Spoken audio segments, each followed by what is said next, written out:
जय हिंद। स्वागत है आपका एमए गुरुकुल में। और जो जीके जीएस का प्रैक्टिस सेट चला रहे थे, आज उसमें हम आपके समक्ष उपस्थित हैं लेकर के प्रैक्टिस सेट नंबर 16। ठीक है, प्रैक्टिस सेट नंबर 16 हम करने वाले हैं। ठीक है, तो आज का बिना टाइम गवाए हम क्वेश्चन करेंगे और पहला क्वेश्चन आपके सामने ये रहा। पहला क्वेश्चन कह रहा है कि निम्न में से किस उच्च न्यायालय की स्थापना 1862 में नहीं हुई थी। ठीक है, कब नहीं हुई थी? तो 1862 में नहीं हुई थी। तो कोलकाता उच्च न्यायालय की स्थापना 1862 में होती है। मुंबई उच्च न्यायालय की स्थापना भी 1862 में होती है।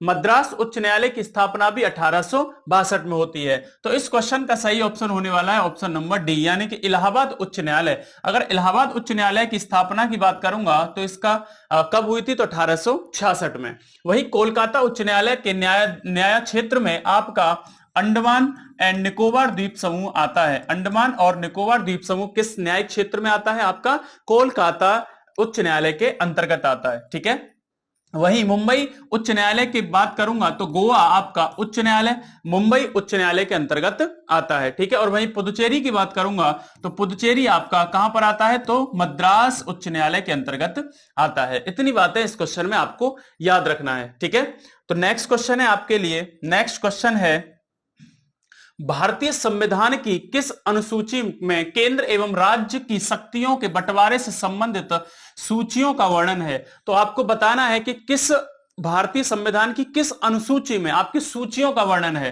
ठीक है, तो इस क्वेश्चन का सही ऑप्शन होने वाला है ऑप्शन नंबर 7 में अनुसूची 3 का वर्णन है। कितनी सूचियां हैं इसमें? तो सूची है आपकी 3। पहली कौन सी है? तो पहली हो जाती है आपकी संघ सूची, संघ सूची या जिसको आप कहते हो आपकी केंद्र सूची। ठीक है, दूसरी हो जाती है आपकी राज्य सूची। ठीक है, तीसरी हो जाती है आपकी समवर्ती सूची। तो 3 सूचियां इसमें आपकी दी हुई हैं। पहली है आपकी संघ सूची, जिसमें दिए हुए विषयों पर कानून बनाने का अधिकार केवल और केवल किसको है? तो आपका केंद्र को है। ठीक है, इसमें यानी कि राज्य सूची में दिए हुए विषयों पर कानून बनाने का जो अधिकार है वो केवल किसको है? तो आपका राज्यों को है। वहीं अगर समवर्ती की बात करता हूं तो दोनों को इसमें दिए गए विषयों पर दोनों को कानून बनाने का अधिकार होता है, केंद्र को भी और आपका राज्य को भी। तो ये आपकी सूचियां जो हैं वो कहां पर दी हुई है? तो 7वीं अनुसूची में। अगर मैं 5वीं अनुसूची की बात करता हूं तो ये जनजातीय क्षेत्रों के प्रशासन की बात करता है। जनजातीय क्षेत्रों के प्रशासन की बात करती है कौन सी अनुसूची? आपकी 5वीं अनुसूची। ठीक है, लेकिन इसके कुछ अपवाद हैं, 4 राज्य इसके अपवाद हैं। तो कौन कौन से हैं? आपका असम है, ठीक है, आपका मेघालय है, आपका त्रिपुरा है और एक है आपका मिजोरम। ठीक है, तो ये 4 राज्य इसके अपवाद हैं। तो इन 4 राज्यों को एक अनुसूची प्रदान की गई है जो आपकी 6वीं अनुसूची है। और 6वीं अनुसूची में असम, मेघालय, त्रिपुरा और मिजोरम के जनजातीय क्षेत्रों का प्रशासन की देखरेख की बात कही गई है। 5वीं में जनजातीय क्षेत्रों के प्रशासन की बात है, लेकिन इन 4 राज्यों को छोड़ दिया गया है। ये 4 राज्य आपकी 6वीं अनुसूची में आपको देखने को मिलते हैं। अगर मैं 8वीं अनुसूची की बात करूं तो ये वर्तमान में 22 भाषाओं को संदर्भित करती है। तो कितनी भाषाओं को? तो वर्तमान में 22 भाषाएं आपकी 8वीं अनुसूची में देखने को मिलती हैं। इतनी बातें इस क्वेश्चन में आपको याद रखना है।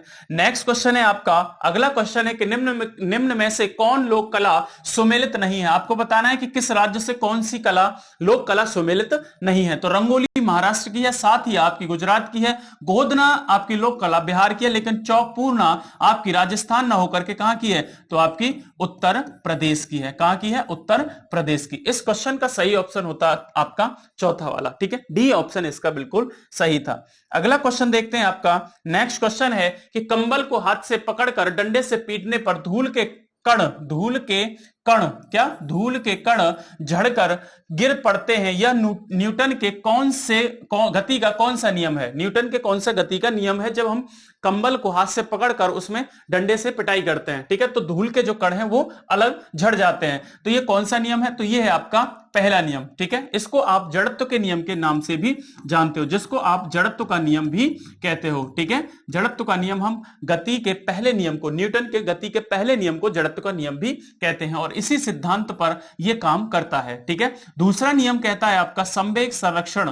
ठीक है, संवेग संरक्षण का नियम आपका कौन सा है, तो ये आपका द्वितीय नियम आपको बताता है, ठीक है। और यही आपको गति का, आपको कह सकते हो बल का फॉर्मूला देता है, जो आपका F इजिकल टू ma बनता है, ठीक है।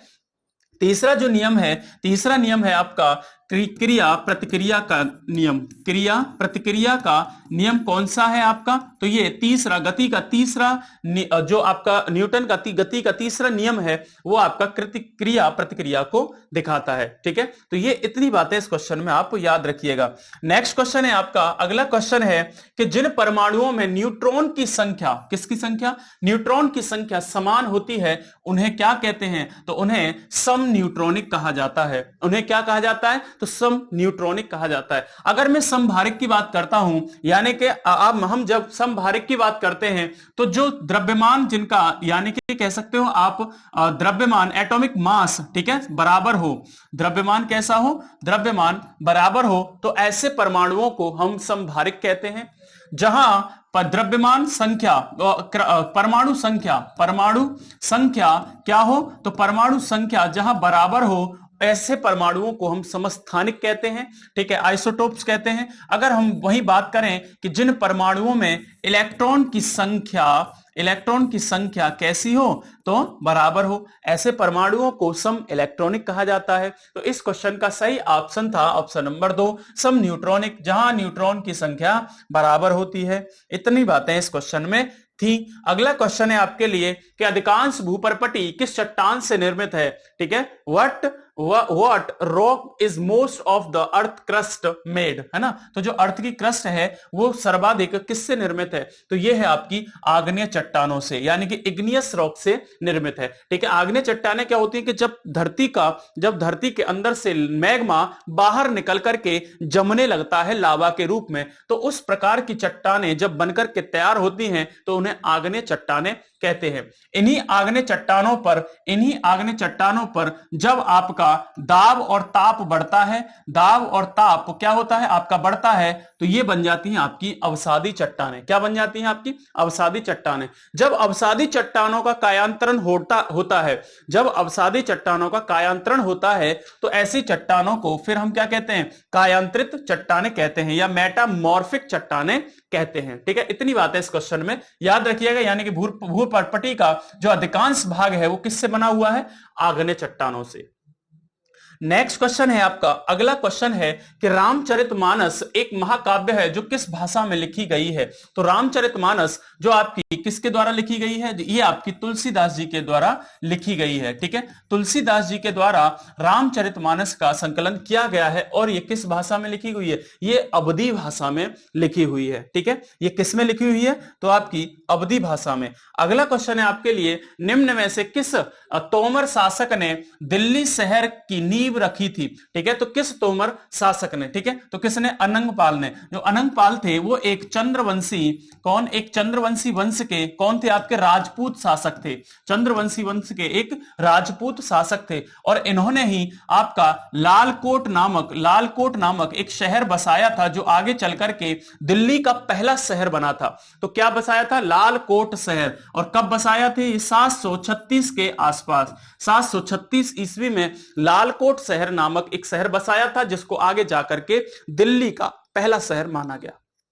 तो यहीं से मानते हैं कि दिल्ली शहर की जो नींव है वो किसने रखी थी, तो अनंगपाल ने, राजपूत शासक अनंगपाल ने दिल्ली की नींव रखी थी। कुतुबुद्दीन ऐबक की बात करता हूं, तो सबसे पहले गुलाम वंश की स्थापना दिल्ली पर, गुलाम वंश की स्थापना किसने की थी, तो 1204 ईस्वी में गुलाम वंश की स्थापना कुतुबुद्दीन ऐबक ने दिल्ली पर की थी, जहां से दिल्ली सल्तनत की स्टार्टिंग मानी जाती है।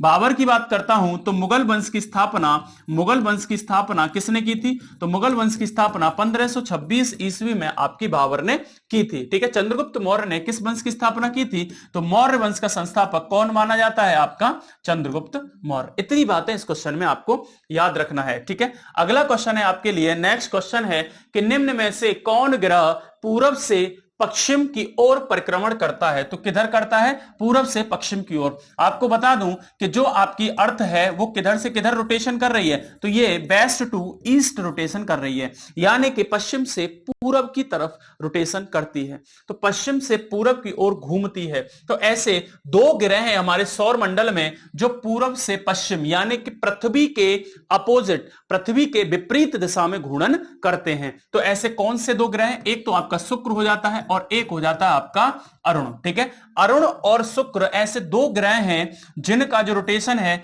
वो किधर से किधर है? आपका पूर्व से आपका किधर है? आपका पश्चिम है। ठीक है, पूर्व से पश्चिम ऐसे दो ग्रह हैं जिनका घूर्णन आपके पृथ्वी की विपरीत दिशा में मिलता है। ठीक है, सबसे छोटा ग्रह कौन सा है? आपका बुध है। ठीक है, वहीं आपके प्लूटो की बात करूं तो 2006 में इसको ग्रह की श्रेणी से बाहर निकाल दिया। ठीक है, और नीला ग्रह किसको कहा जाता है? तो नीला ग्रह आप पृथ्वी को कहते हैं। ठीक है, नीला ग्रह आप पृथ्वी को कहते हैं। इतनी बातें इस क्वेश्चन में याद रखिएगा। अगला क्वेश्चन है आपके लिए कि निम्नलिखित में से फसल चक्र अपनाने से होगा। तो फसल चक्र क्यों अपनाई जाती है? फसल चक्र का मतलब यह होता है कि जब हम एक फसल कर देते हैं किसी एक, मतलब मान लीजिए जमीन में हमने एक फसल कर दी, ठीक है, तो उसके बाद हम दूसरी फसल करते हैं, तो वही फसल हम बार बार नहीं उगाते हैं। ठीक है, इससे क्या होता है कि जमीन की जो भूमि की उर्वरता है वो खत्म होने लगती है। ठीक है, जब हम दूसरी नई फसल लाते हैं तो उसमें नए नए प्रकार के बैक्टीरिया, नए नए प्रकार के रासायनिक खाद का आप प्रयोग करते हो, जिसके कारण जो भूमि की उत्पादकता है, उत्पादन क्षमता है, वो क्या हो जाती है? वो इंक्रीज हो जाती है। ठीक है, तो भूमि की उत्पादन क्षमता बढ़ जाती है, इसीलिए हम फसल चक्र अपनाते हैं। इस क्वेश्चन का सही ऑप्शन है आपका ऑप्शन नंबर ए। ठीक है, इतनी बातें इस क्वेश्चन में आपको याद रखना है। अगला क्वेश्चन है आपके लिए, नेक्स्ट क्वेश्चन है कि निम्न में से कौन सुमेलित नहीं है? आपको बताना है कौन सुमेलित नहीं है। तो बांदीपुर राष्ट्रीय उद्यान कर्नाटका में है, गिर राष्ट्रीय उद्यान आपका गुजरात में है, मानस राष्ट्रीय उद्यान आपका असम में है, और रोहला राष्ट्रीय उद्यान आपका उत्तर प्रदेश ना होकर के कहां पर है? आपका हिमाचल प्रदेश में है। और उत्तर प्रदेश का एकमात्र राष्ट्रीय उद्यान है जिसको कहते हो आप दुधवा नेशनल पार्क, और ये कहां पर है? आपका उत्तर प्रदेश में है। ठीक है, इतनी बात है इस क्वेश्चन में आपको याद रखना है। अगला क्वेश्चन है आपका, अगला क्वेश्चन है कि सकल राष्ट्रीय उत्पाद से क्या आशय है? जिसको आप क्या कहते हो? तो जिसको आप सकल राष्ट्रीय उत्पाद, ठीक है, जिसको आप सकल राष्ट्रीय उत्पाद कहते हो, है ना, इसको ग्रॉस नेशनल प्रोडक्ट कहा जाता है। ठीक है, ग्रॉस नेशनल प्रोडक्ट कहा जाता है। तो हम दी गई अवधि में कुल राष्ट्रीय उत्पाद का मूल्य, जो एक अवधि दी जाती है या एक वर्ष कह लीजिए, जो एक वर्ष होता है उसमें जो भी उत्पादित वस्तुएं होती हैं, ठीक है, जो वस्तुएं होती हैं चाहे सेवाएं होती हैं, तो उनका जो मूल्य होता है उसी को हम सकल राष्ट्रीय उत्पाद के नाम से जानते हैं। इतनी बातें इस क्वेश्चन में आपको याद रखना है। अगला क्वेश्चन है आपके लिए कि निम्नलिखित में से कोशिका का ऊर्जा ग्रह कौन कहलाता है? तो कोशिका का ऊर्जा ग्रह कौन है? तो which of the following is called the energy house of cell? ठीक है, तो कौन हो जाएगा? आपका माइटोकॉन्ड्रिया। माइटोकॉन्ड्रिया को आप ऊर्जा power house of the cell के नाम से जानते हो। वहीं गोल्जी काय की बात करूं तो इसको कोशिका का यातायात, कोशिका का इसको क्या कहा जाता है? तो इसको कोशिका का यातायात पुलिसमैन कहा जाता है। ठीक है, कोशिका का यातायात पुलिसमैन कहा जाता है। किसको कहा जाता है? तो गोल्जी काय को कहा जाता है। अगर मैं वहीं राइबोसोम की बात करूं तो प्रोटीन की फैक्ट्री किसको कहा जाता है? तो प्रोटीन की फैक्ट्री आपका राइबोसोम को कहा जाता है। ठीक है, प्रोटीन की फैक्ट्री। अगर मैं वही बात करूं आपका लाइसोसोम को, तो इसको आत्महत्या की थैली, कोशिका की आत्महत्या की थैली कहा जाता है। किसको? यानी कि लाइसोसोम को। ठीक है, तो गोल्जी काय को क्या कहते हैं? कोशिका का यातायात पुलिसमैन कहते हैं। माइटोकॉन्ड्रिया को ऊर्जा ग्रह के नाम से जाना जाता है। राइबोसोम को प्रोटीन की फैक्ट्री कहा जाता है। लाइसोसोम को आत्महत्या की थैली के नाम से जानते हैं। इतनी बातें इस क्वेश्चन में आपको याद रखनी है। अगला क्वेश्चन है आपके लिए कि निम्नलिखित में से एंटोमोलॉजी में किसका अध्ययन किया जाता है? तो एंटोमोलॉजी में आप किसका अध्ययन करते हैं? तो आप कीटों का अध्ययन करते हैं। किसका अध्ययन? कीटों का अध्ययन। अगर मैं वहीं शैवालों की बात करूं तो फाइकोलॉजी के अंतर्गत किसका अध्ययन किया जाता है? तो आपका शैवालों का किया जाता है। माइकोलॉजी की बात करता हूं तो माइकोलॉजी में आप किसका अध्ययन करते हो? तो ये आप अध्ययन करते हो कवकों का। ठीक है, यानी कि फंगाई का, है ना। और एल्गीज का अध्ययन किसमें किया जाता है? फाइकोलॉजी में। और ऑर्निथोलॉजी की बात करूं तो इसके अंतर्गत आप पक्षियों का अध्ययन करते हैं। ठीक है, तो माइकोलॉजी में आप कवकों का अध्ययन, फाइकोलॉजी में आप शैवालों का अध्ययन, ऑर्निथोलॉजी में आप पक्षियों का अध्ययन करते हैं, और वहीं एंटोमोलॉजी में आप कीटों का अध्ययन करते हैं। इतनी बातें इस क्वेश्चन में आप याद रखिएगा। नेक्स्ट क्वेश्चन है आपका कि गीतांजलि के लिए किसको नोबेल पुरस्कार प्रदान किया गया। तो गीतांजलि, आपको पता है कि गीतांजलि एक कृति है और किसकी है, तो गीतांजलि कृति है रविंद्रनाथ टैगोर जी की। किसकी? रविंद्रनाथ टैगोर जी की, ठीक है, जिसके लिए इनको 1913 में साहित्य के लिए सबसे पहला, यानी कि पहले भारतीय बने जिन्हें नोबेल पुरस्कार मिला था। तो कब मिला था? 1913 में। नोबेल पुरस्कारों की शुरुआत कब से होती है? तो नोबेल पुरस्कारों की शुरुआत 1901 में होती है, ठीक है, 1901 में होती है। और किसकी याद में होती है? तो अल्फ्रेड नोबेल की याद में की जाती है। किसकी याद में? तो अल्फ्रेड नोबेल की याद में इसको दिया जाता है। अल्फ्रेड नोबेल कौन थे? तो डायनामाइट के आविष्कारक थे। 1866 में इन्होंने यह आविष्कार किया था, ठीक है। तो 1901 से ये स्टार्टिंग होती है। 1913 में रविंद्रनाथ टैगोर जी पहले भारतीय बने जिन्हें साहित्य के लिए, गीतांजलि कृति के लिए आपका नोबेल पुरस्कार मिलता है। सीवी रमन की बात करता हूं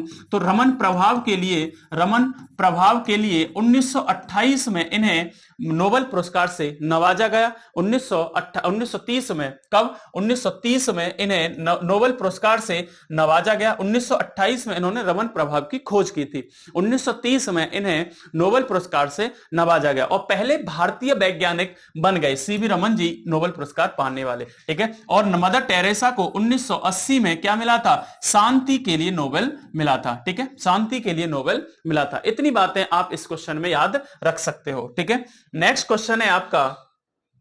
क्वेश्चन है कि एक वस्तु का भार महत्तम होता है। The maximum weight of an object is, तो महत्तम कहां पर होता है आपका? तो महत्तम होता है आपका, ठीक है, तो आपको बताना है कि महत्तम कहां पर होता है। 16वां क्वेश्चन, ठीक है। तो 16वां क्वेश्चन है कि एक वस्तु का भार महत्तम कहां पर होता है? तो भूमध्य रेखा पर सबसे कम होता, कह सकते हो कि भूमध्य रेखा पर नहीं, पृथ्वी की सतह पर नहीं, पृथ्वी के केंद्र पर नहीं, कहां पर? ध्रुवों पर, ठीक है। तो कहां पर? सबसे ज्यादा ध्रुवों पर जी का मान अधिक होता है, ठीक है, जी का मान सबसे ज्यादा अधिक होता है, ठीक है। गुरुत्वीय त्वरण का मान जी इजिकल टू होता है 9.8 मीटर पर सेकंड स्क्वायर, ठीक है। ये वैल्यू होती है जी की। जो आप सतह से ध्रुवों की ओर जाओगे तो क्या होगा? यानी कि बढ़ती जाएगी, ठीक है। तो जी का मान ज्यादा होगा तो ध्रुवों पर, सबसे ज्यादा जी का मान कहां पर होगा? तो ध्रुवों पर होने वाला है, ठीक है। भूमध्य रेखा पर हल्का होगा, ठीक है। आप अगर पृथ्वी की सतह पर या पृथ्वी से दूर जाओगे, पृथ्वी से ऊपर जाओगे तो क्या होगा? जी का मान घटता जाएगा। इतनी बातें इस क्वेश्चन में आप याद रखिएगा। अगला क्वेश्चन है आपके लिए, रेड डाटा बुक में किसका विवरण दर्ज होता है? जो रेड डाटा बुक होती है उसमें किसका विवरण दर्ज होता है? तो संकटग्रस्त पौधे और जीवों का, ठीक है। तो इसमें प्लांट्स और एनिमल दोनों का विवरण दिया जाता है जो आपके संकटग्रस्त होते हैं, ठीक है। तो रेड डाटा बुक IUCN के द्वारा यह बुक जारी की जाती है, IUCN के द्वारा। इतनी बातें इस क्वेश्चन में याद रखिएगा। नेक्स्ट क्वेश्चन है आपके लिए, निम्नलिखित में से कौन सा वेद सबसे प्राचीन है? तो सबसे पुराना वेद कौन सा है? तो आपका यह होने वाला है ऋग्वेद। अगर ऋग्वेद की बात करूंगा तो इसमें 10 मंडल हैं। कितने मंडल हैं? 10 मंडल हैं। 1028 क्या है? तो सूक्त हैं। और 10,462 इसमें क्या है? तो इसमें ऋचाएं हैं। 10,462 इसमें क्या है? ऋचाएं हैं, ठीक है। तो सबसे पुराना वेद क्या है आपका? तो सबसे पुराना वेद आपका ऋग्वेद ही है। यजुर्वेद की बात करता हूं तो इसमें आपका क्या है? इसमें यज्ञ प्लस कर्म कांडों की बात इसमें करी गई है, ठीक है। यज्ञ प्लस कर्म कांडों की बात इसमें कही गई है। और यह वेद जो है आपका, वो आपका गद्य और पद्य दोनों में लिखित है। गद्य और पद्य दोनों में ये वेद आपका लिखित है। अगर मैं सामवेद की बात करूंगा तो भारतीय संगीत का जनक इसको माना जाता है। भारतीय संगीत का जनक कौन है? आपका सामवेद है, ठीक है। कौन है? सामवेद। अगर अथर्ववेद की बात करूंगा तो जादू टोना से संबंधित जो भी चीजें होती हैं वो कहां पर दिखती हैं आपको? तो वो आपकी अथर्ववेद में दिखती हैं। इतनी बातें आशा करता हूं ये आपको समझ में आई होंगी। अगला क्वेश्चन है आपका, निम्न में से कौन सा बंदरगाह पश्चिमी घाट पर अवस्थित है? तो कौन सा बंदरगाह पश्चिमी घाट पर अवस्थित है? तो कौन से घाट पर अवस्थित है आपको बताना है? पश्चिमी वाले घाट पर अवस्थित है, ठीक है, यानी कि इस वाले घाट पर अवस्थित है। तो एक आपका हल्दिया हो जाता है, ठीक है। हल्दिया आपका पूर्वी घाट का है, आपका एन्नौर और आपका तूतीकोरन, ये दोनों कहां पर है? ये आपके तमिलनाडु में है। और हल्दिया आपका वेस्ट बंगाल में है। कहां पर है? तो वेस्ट बंगाल में है, ठीक है। ये आपका हल्दिया है, ये आपका हल्दिया है, ये आपका एन्नौर है, ठीक है, और ये आपका तूतीकोरिन है। कौन है? तूतीकोरिन है, ठीक है। उसके बाद अगर मैं रत्नागिरी की बात करता हूं तो ये महाराष्ट्र में आपका पड़ता है, ठीक है। रत्नागिरी बंदरगाह कहां पड़ता है आपका? तो ये पड़ता है आपका महाराष्ट्र में। इतनी बातें आप इसमें याद रखिएगा। पश्चिमी घाट का बंदरगाह कौन सा है? तो आपका रत्नागिरी हो जाने वाला है।